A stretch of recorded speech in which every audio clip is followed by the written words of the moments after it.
ফটিকছড়ি উপজেলাধীন ভূসপুর থানার অন্তর্গত হারওয়ালচরি গ্রামের কৃতি সন্তান মানবদরদী আমেরিকার ক্যালিফোর্নিয়া অধ্যয়নরত ভদন্ত বিপুলানন্দ ভিক্ষুর অর্থায়নে বিশ্ব মহামারী করোনা ভাইরাসের কারণে কর্মহীন হয়ে পড়া মানুষের মাঝে হারওয়ালচরি বৌদ্ধ জেতবন বিহার ও সমাজ পরিচালনা কমিটির উদ্যোগে হারওয়ালচরি বৌদ্ধ সমাজ কল্যাণ সমিতির সহযোগিতায় গতকাল ৩রা জুন ত্রাণ সামগ্রী প্রদান করা হয়।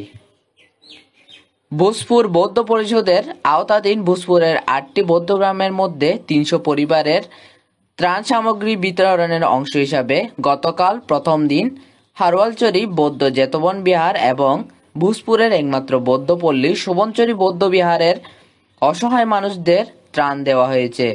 হারওয়ালচরি গ্রামে পার্শ্ববর্তী মুসলমান সম্প্রদায়ের ২০ পরিবার সহ ৭৫ পরিবার এবং সুবনচরিতে ৪৭ পরিবারকে সহায়তা প্রদান করা হয়। এ সময় হারওয়ালচরি বৌদ্ধ জেতবন বিহার ও সমাজ পরিচালনা কমিটির সুযোগ্য সাধারণ সম্পাদক বাবু পবিত্র বড়ুয়া, যুগ্ম সাধারণ সম্পাদক বাবু রিপন বড়ুয়া, হারওয়ালচরি বৌদ্ধ সমাজ কল্যাণ সমিতির সভাপতি বাবু কনক বড়ুয়া, সাধারণ সম্পাদক বাবু অনিক বড়ুয়া, বিহারাধ্যক্ষ ভদন্ত বুদ্ধিশ্রী ভিক্ষু, বিশিষ্ট উপাসক বাবু অনিল বড়ুয়া, সাংগঠনিক ব্যক্তিত্ব বাবু উত্তম বড়ুয়া সহ অন্যান্য নেতৃবৃন্দ উপস্থিত ছিলেন।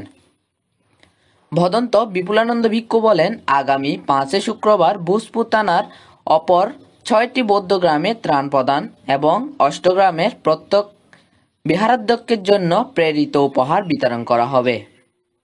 ডেস্ক নিউজ আর বাংলা টিভি।